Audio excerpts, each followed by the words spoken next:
पुणे जिल्ह्याचा काही भाग, पश्चिम महाराष्ट्रातला काही भाग, उत्तर महाराष्ट्रातला काही भाग, असे एक मोठं नुकसान या सगळ्या भागामध्ये या चक्रीवादळामुळे झालंय. पिकांचं नुकसान झालंय, फळबागांचं प्रचंड मोठं नुकसान झालंय, घरांची पडझड झाली आहे, जे दुकानं आहेत त्यांची तुटफूट झाली आहे आणि त्यामुळे मोठ्या प्रमाणात लोकांचं नुकसान या ठिकाणी झालेलं आपण या 2 दिवसात बघितलेलं आहे. सन्माननीय मुख्यमंत्र्यांनी रायगडला जाऊन 100 कोटी रुपयाची घोषणा त्या ठिकाणी केली आहे. पण मला असं वाटतं की नुकसान प्रचंड मोठं आहे आणि त्यामुळे त्याकरता योग्य ती मदत करणं अत्यंत आवश्यक आहे.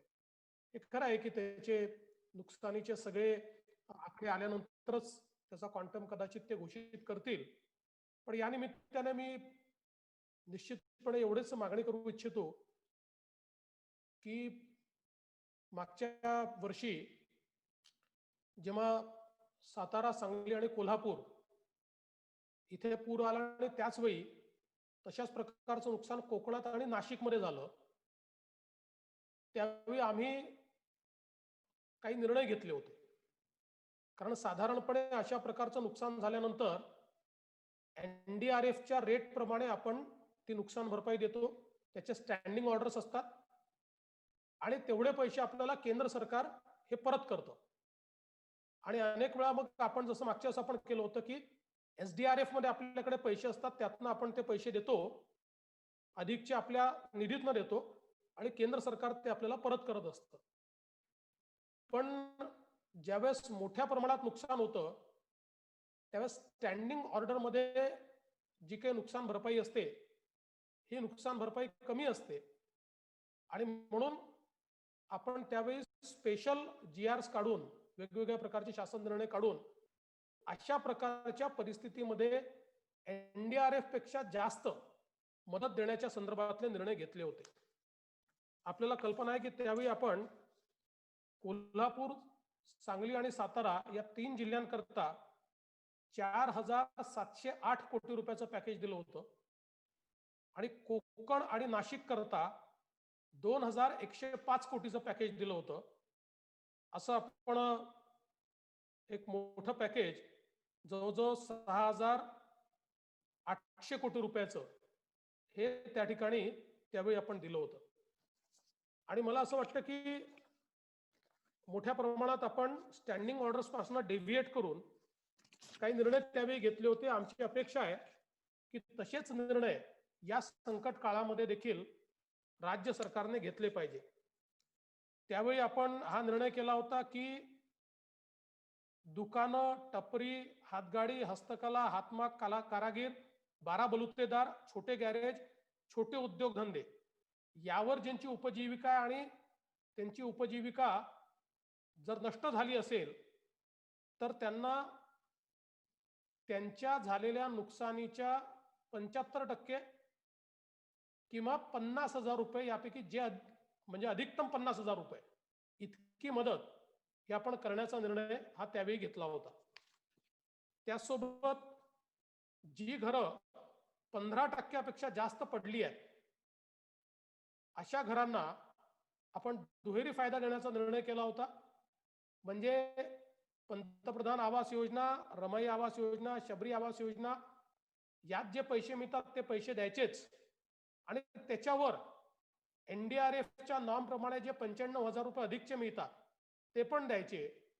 यामुळे साधारणपणे ग्रामीण भागामध्ये 3 लाखापर्यंत आणि शहरी भागामध्ये 4.5 लाखापर्यंत हे घराच्या निर्मितीकरता देण्याचा त्यावेळेस आपण निर्णय घेतला होता. आणि घर दुरुस्तीचे पैसे देखील आपण हे जो 3 पटीने वाढवले होते. आपण ही देखील त्यावेळेस निर्णय केला होता की ज्यांना दीर्घकाळ घर सोडून राहावं लागेल, घराचं नुकसान झालंय, पडझड झाली आहे आणि पूर्णपणे घर गेलेलं आहे, म्हणजे 15% पेक्षा जास्त नुकसान झाल्यामुळे ते घर बांधावं लागणार आहे अशा लोकांना आपण किरायाने राहण्याकरता शहरी भागामध्ये 36,000 रुपये आणि ग्रामीण भागामध्ये 24,000 रुपये हे त्यावेळी दिले होते.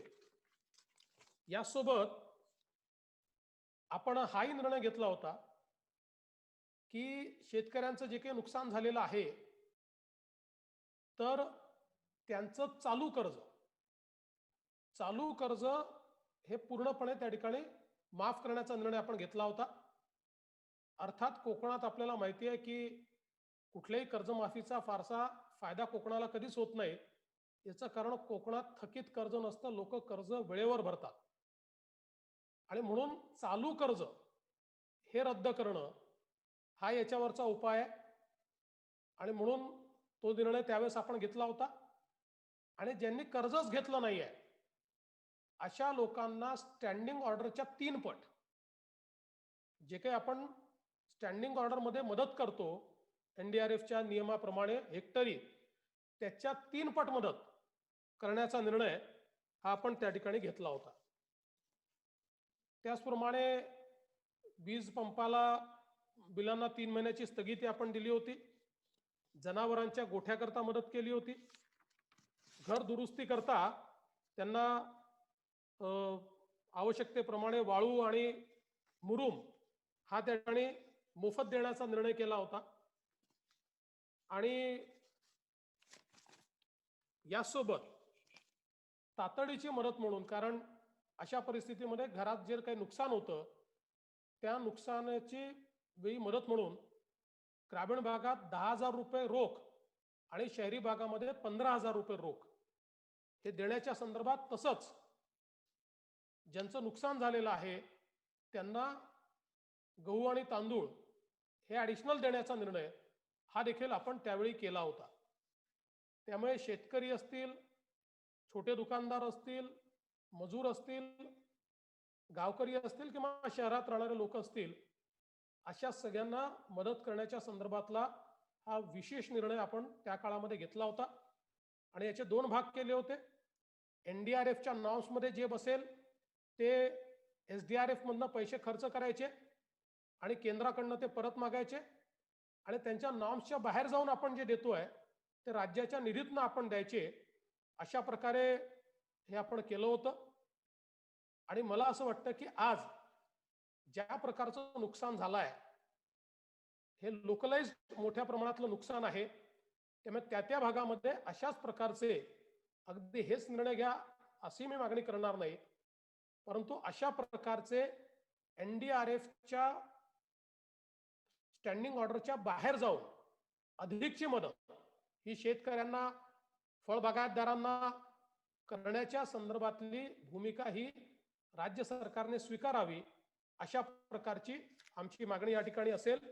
आणि ही तातडीने करावी, ही मदत तातडीने करावी. याच्यामध्ये इन्फ्रास्ट्रक्चरची मदत देखील करावी लागेल, कारण याच्यात काही इन्फ्रास्ट्रक्चरचे आपण जे पॅकेजेस केले होते त्याच्यामध्ये रोड्स असतील, इरिगेशन इन्फ्रास्ट्रक्चर असेल, पिण्याच्या पाण्याचं इन्फ्रास्ट्रक्चर असेल आणि इलेक्ट्रिसिटीचं इन्फ्रास्ट्रक्चर असेल, याचं जे नुकसान झालं होतं त्याला ॲडिशनल मदत देऊन ते तात्काळ रिस्टोर करण्याच्या संदर्भातली मदत ही देखील आपण ही त्यावेळी केली होती. मला असं वाटतं की त्यानुसार राज्य सरकारने तात्काळ ही ॲडिशनल मदत जाहीर केली पाहिजे. 100 कोटी रुपयाची मदत ही फारच तोकडी ही त्या ठिकाणी ठरणार आहे असं माझं स्पष्ट मत आहे.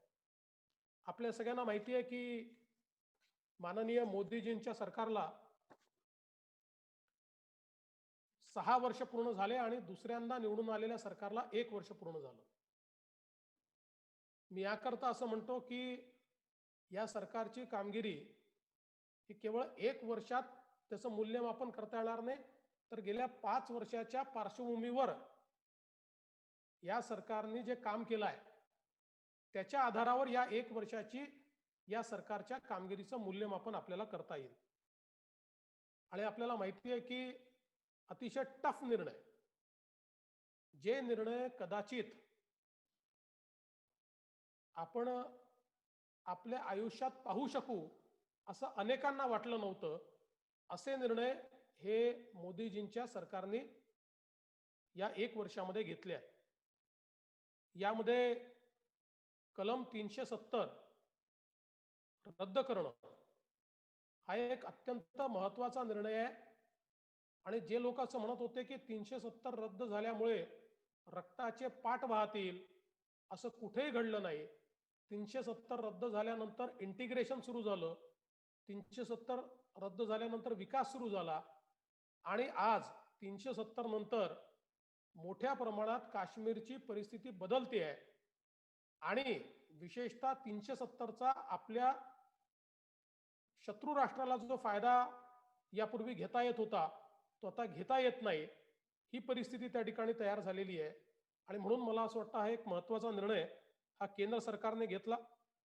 यासोबत CAA भारतीय नागरिकता कायद्यामध्ये संशोधन करून जे आमचे हिंदू, शीख, बौद्ध, जैन, पारसी आणि ख्रिश्चन हे 3 देशांमध्ये, ज्या 3 देशांनी आपल्याला इस्लामिक राष्ट्र घोषित केलाय, तिथे रिलिजियस पर्सिक्युशनचा सामना करत होते, त्यांना नागरिकता देण्याच्या संदर्भात एक अत्यंत महत्त्वाचा, आणि हा महत्त्वाचा याकरता आहे की या संदर्भात खरं म्हणजे त्यांना नागरिकता दिली पाहिजे. नेहरूजींपासनं लालबहादूर शास्त्रींपासनं तर सर्व पंतप्रधानांनी, अगदी मनमोहन सिंगजींनी देखील या संदर्भातली मागणी वेळोवेळी केली किंवा या संदर्भातली इच्छा व्यक्त केली. पण ते काम मोदीजींच्या सरकारनं त्या ठिकाणी करून दाखवलं. हे खरं आहे की काही लोकांनी जाणीवपूर्वक देशामध्ये अस्थिरता तयार करण्याचा प्रयत्न या मुद्द्यावरनं केला, पण अस्थिरता तयार करणारे उघडे पडले. आणि आज मला असं वाटतं की एक ऐतिहासिक निर्णय हा केंद्र सरकार घेऊ शकलं. राम मंदिरा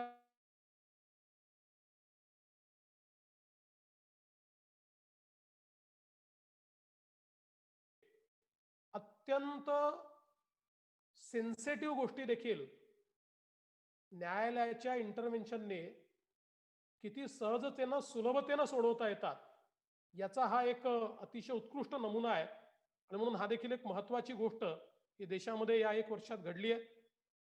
ट्रिपल तलाक सारखा जो एक कलंक होता की जो अनेक इस्लामी राष्ट्रांनी देखील बॅन केला होता, पण भारतामध्ये तो बॅन नव्हता, त्याला देखील बॅन करण्याचं काम केलं. कर्तारपूर कॉरिडॉर असेल, बोडो करार असेल, हा देखील एक महत्त्वाचा विषय या ठिकाणी झाला. राफेल विमानं भारताला प्राप्त होणं सुरू झालं. विशेषतः ज्या काही योजना मागच्या काळात केंद्र सरकारने घोषित केल्या होत्या त्याचा प्रत्यक्ष परिणाम हा या 1 वर्षात आपल्याला पाहायला मिळाला. आयुष्यमान भारत योजनेत 1 कोटी लाभार्थ्यांना लाभ मिळणं सुरू झालं. अटल पेन्शन योजनेमध्ये 2.23 कोटी लाभार्थ्यांना पेन्शन योजना लागू झाली. त्याचप्रमाणे प्रधानमंत्री किसान मानधन योजनेमध्ये 5 कोटी शेतकऱ्यांना वयाच्या 60व्या वर्षी 3,000 रुपये पेन्शन मिळेल अशा प्रकारची योजना सुरू झाली. छोट्या दुकानदारांना 3,000 रुपये पेन्शन मिळेल अशी योजना सुरू झाली. यासोबत आपल्याला माहिती आहे ईज ऑफ डुईंग बिझनेसमध्ये भारताचा क्रमांक 142 वरनं 63व्या क्रमांकावर आला. आणि 10 बँकांचं, ज्या बऱ्याच बँका अडचणीत होत्या, यांचं 4 बँकात विलिनीकरण करून त्याचं रिमॉनिटायझेशन करून मजबूत बँकिंग सिस्टीम उभी करण्याचं काम झालं. प्रधानमंत्री गरीब कल्याण योजनेच्या माध्यमातून 42 कोटी गरिबांना 53,000 कोटी रुपयांची मदत ही थेट या ठिकाणी देण्यात आली. प्रधानमंत्री किसान सन्मान निधीच्या अंतर्गत 8 कोटी शेतकऱ्यांना 16,394 कोटी रुपये देण्यात आले. 20 कोटी जनधन खात्यामध्ये 10,315 कोटी 2 वेळा असे 20,000 कोटी रुपये टाकण्यात आले. त्याचप्रमाणे 9.25 कोटी सिलेंडर उज्ज्वला योजनेमध्ये मोफत देण्यात आले. आणि त्यासोबत जवळजवळ EPFOच्या माध्यमातून 59 लाख खात्यांमध्ये 895 कोटी रुपये हे केंद्र सरकारने दिले. आपल्याला माहिती आहे की कोरोनाचा सामना करण्याकरता देखील भारत सरकारने मोठ्या प्रमाणात राज्यांना मदत केली. ICMRच्या माध्यमातून वेगवेगळ्या प्रकारच्या गाईडलाईन्स तयार करणं असेल, आपल्या देशात PPE किट्सची निर्मिती होत नव्हती, पूर्ण आपण इम्पोर्ट करत होतो, ती निर्मिती आता सुरू झाली. आपल्या देशामध्ये वेगवेगळ्या प्रकारे व्हेंटिलेटर्स असतील किंवा इतर इक्विपमेंट्स असतील किंवा ड्रग्ज असतील, याची निर्मिती मोठ्या प्रमाणात सुरू झाली. आणि 20 लाख कोटी रुपयाचं पॅकेज हे या कोरोनाच्या संकटातनं बाहेर येऊन आपली अर्थव्यवस्था सुरू करण्याकरता माननीय मोदीजींच्या नेतृत्वात देण्यात आलं, ज्यामध्ये 80 कोटी लोकांना रेशन देणं असेल, 20 कोटी महिलांना थेट मदत करणं असेल, 3 कोटी ज्येष्ठ नागरिक, विधवा आणि दिव्यांगांना मदत करणं असेल, अशा वेगवेगळ्या गोष्टी, मी या संदर्भातल्या बऱ्याच गोष्टी यापूर्वी सांगितल्या आहेत, त्यामुळे त्याचं मी रिपिटेशन करत नाही. विशेषतः मला असं वाटतं की शेती सुविधांकरता 1 लाख कोटी रुपये आणि MSME करता 3 लाख कोटी रुपये हा एक अत्यंत महत्त्वाचा निर्णय या पॅकेजच्या अंतर्गत घेण्यात आला. मी मागच्या माझ्या पत्रकार परिषदेत सांगितलं होतं की महाराष्ट्राला SMEच्या पॅकेजची मदत मोठ्या प्रमाणात होईल आणि काही लोकांनी प्रश्नचिन्ह देखील निर्माण करण्याचा प्रयत्न केला होता, पण अतिशय कमी कालावधीत, म्हणजे आता जस्ट त्याची इम्प्लिमेंटेशन सुरू झालं आणि आतापर्यंत 1 जून 2020 ची स्थिती सांगतो की महाराष्ट्रातल्या 5690 SMEsला 856 कोटी रुपयाचं कर्ज, म्हणजे जे कुठलंही ज्याला आपल्याला माहिती आहे कोलॅटरल नाही आहे, ज्याची गॅरंटी केंद्र सरकारने घेतलेली आहे, असं जे ॲडिशनल वर्किंग कॅपिटल द्यायचं होतं ते 856 कोटी रुपये आतापर्यंत मिळालेलं आहे. म्हणजे या पॅकेजच्या इम्प्लिमेंटेशनची सुरुवात देखील या ठिकाणी झालेली आहे. आपल्याला माहिती आहे या दरम्यान केंद्र सरकारने एकूण 28 मे 2020 पर्यंत 52 लाख श्रमिकांकरता 3840 रेल्वे गाड्या या ठिकाणी सोडल्या. एकट्या महाराष्ट्रामध्ये 800 पेक्षा जास्त रेल्वे गाड्या सोडल्या. आणि आपल्याला माहिती आहे आता सुप्रीम कोर्टामध्ये महाराष्ट्र म्हणजे जे काही वेगवेगळ्या राज्यांचं मागणीचं ॲफिडेव्हिट दाखल झालं, त्यात आता महाराष्ट्राने नवीन गाड्यांची मागणी केलेली नाही, एकाच गाडीची मागणी केलेली आहे. याचा अर्थ जेवढ्या गाड्या महाराष्ट्राने मागितल्या तेवढ्या सगळ्या गाड्या या केंद्र सरकारने आणि रेल्वे विभागाने महाराष्ट्राला या काळात दिल्या. वंदे भारत मिशनच्या माध्यमातून आतापर्यंत 1 लाख लोकांना विदेशातनं परत आणण्याचं काम झालं. आणि जानेवारीमध्ये कोविडच्या संदर्भातली केवळ 1 प्रयोगशाळा भारतामध्ये होती. आता 610 प्रयोगशाळा या भारतामध्ये तयार झालेल्या आहेत. एकट्या महाराष्ट्रामध्ये आपण प्रतिदिन 35,000 सॅम्पलचं टेस्टिंग करू शकतो. इतकी मोठी व्यवस्था आता आपल्याकडे सुरू झाली आहे. आपण करत तेवढं नाही, आपण मला असं वाटतं साधारणपणे 7-8 हजार काहीतरी करतोय, पण 35,000 सॅम्पल्स या दर दिवशी आपण त्या ठिकाणी टेस्टिंग करू शकू अशा प्रकारची व्यवस्था आपल्याकडे उभी राहिली. आणि आरोग्य सेतू ॲपच्या माध्यमातून कोरोना पेशंटचं ट्रॅकिंग हे सुरू झालं.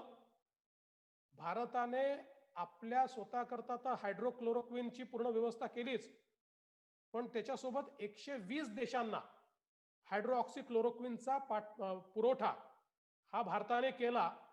आणि जगाच्या पाठीवर पहिल्यांदा इतक्या मोठ्या प्रमाणात देशांना मदत भारतासारख्या देशांनी केली. आणि त्यामुळे जगामध्ये एक वेगळं स्थान देखील भारताला या निमित्ताने प्राप्त झालं.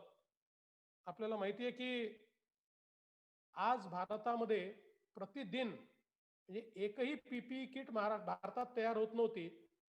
आत्ता भारतात प्रतिदिन 3 लाख PPE किट्स तयार होत आहेत. आणि जवळजवळ मोठ्या प्रमाणात N95 मास्क जेवढी आपल्याला आवश्यकता आहे तेवढी निर्मिती देखील भारतामध्ये होताना आपल्याला दिसते आहे. खरं म्हणजे अनेक गोष्टी या ठिकाणी आहेत, पण सगळ्या आपल्याला सांगण्याच्या ऐवजी ते सर्क्युलेट करण्याचा प्रयत्न मी करेन माझ्या आपल्या मेल आय डीवर. पण मला असं वाटतं की या 1 वर्षामध्ये प्रचंड मोठी लीडरशिप ही या भारताला माननीय मोदीजींनी दिली आणि जगामध्ये भारताचं स्थान हे मजबूत करण्याचं काम हे माननीय मोदीजींच्या नेतृत्वात झालं. विशेषतः आता उद्योगांवर ज्या प्रकारचा एक मोठ्या प्रमाणात भर हा मोदीजींच्या सरकारने दिलाय, त्या माध्यमातनं चायनामधनं बाहेर पडणारे उद्योग हे आता मोठ्या प्रमाणात भारतात यायला सुरुवात झालेली आहे. महाराष्ट्रात देखील आता उद्योग येतील अशी परिस्थिती आहे आणि मला असं वाटतं की आता राज्यांनी जेवढ्या मोठ्या प्रमाणात उद्योगांना आपण अट्रॅक्ट करू शकू, ही एक लाईफ टाईम अपॉर्च्युनिटी आहे की ज्याची दारं ही मोदी सरकारने उघडली आहे. राज्य सरकारांना देखील थोडं प्रोएक्टिव्ह भूमिका घेऊन हा जो काही येणारा इन्फ्लक्स आहे हा आपल्याकडे जास्तीत जास्त आकृष्ट करावा लागेल. मला असं वाटतं की अनेक गोष्टी या देशामध्ये बदलण्याचं काम हे मोदीजींनी केलं. विशेषतः कार्यसंस्कृती बदलली, भ्रष्टाचारावर मोठ्या प्रमाणात आळा आणण्याचा प्रयत्न त्यांनी केला आणि म्हणून हे 1 वर्ष जसं गरीब कल्याणाचं वर्ष होतं, तसंच भारताला पुढे नेण्याचं हे वर्ष होतं.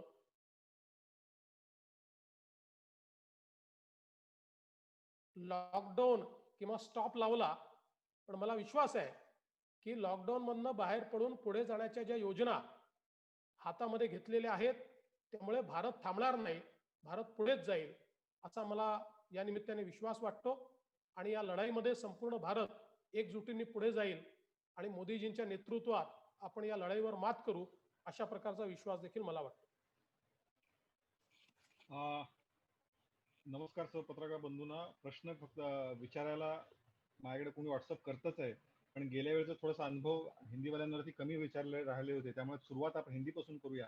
राजकुमार, त्यानंतर अभिषेक पांडे आणि लतिकेश हे 3 पहिले आपण घेऊ आणि मग बाकी अमित जोशी, बाकी सगळ्यांनी जिने हात पुढे प्रश्न हे केले त्यांना आपण संधी देऊ. त्यामुळे राजकुमार पांडे जी, राजकुमार, अभिषेक. मैं पूछता हूँ देवेंद्र जी 2 सवाल है। पहला तो आपने कहा कोरोना को लेकर सेंटर जो कोशिश कर रहा है, महाराष्ट्र में आपने कहा केसेस ज्यादा बढ़ रहे हैं और उसके बावजूद भी टेस्टिंग कम हो रही है, उसको लेकर के क्या कहना है? साथ ही दिल्ली में भी उसी तरीके के केसेस बढ़ने शुरू हुए हैं जैसे मुंबई और महाराष्ट्र में, तो क्या दोनों सरकारें जहां पर बीजेपी की नहीं है वहां पर वो सेंटर के हिसाब से या गाइडलाइन के हिसाब से चीजें फॉलो नहीं की जा रही हैं? पहला सवाल। दूसरा ये कि राज्यसभा का चुनाव है गुजरात में और वहां पे कांग्रेस के विधायकों को इधर उधर लेके होटल घुमाया जा रहा है, आप लोगों का डर है या फिर कुछ और? पहली बात तो अभिषेक जी, मैं कोई राष्ट्रीय नेता नहीं हूं,